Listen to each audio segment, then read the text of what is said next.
Hey everyone, in this video we will see how to fix Rheem tankless water heater code 12 flame loose error fix. Fix 1 is check the gas supply. Make sure the gas valve is fully open. Then check if your home has a gas supply.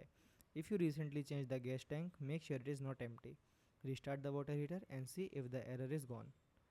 Second one is clean the flame rod. Turn off the power and gas supply. Then remove the front cover of the water heater. Locate the flame rod near the burner. Gently clean it with fine sandpaper or a soft cloth. Reinstall the flame rod and turn the heater back on. Third one is check the air intake and vent.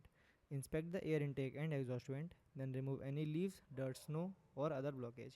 Make sure the vent pipe is not damaged or disconnected. Restart the unit and check if code 12 disappear. Fourth one is reset the water heater. Turn off the power to the unit, then wait about 30 seconds. Turn the power back on, then run hot water and check if the error has cleared. Fifth one is inspect the burner. Turn off the power and gas, then open the unit and inspect the burner. Remove dust or debris with a soft brush or compressed air. Reassemble the unit and test it. Thanks for watching.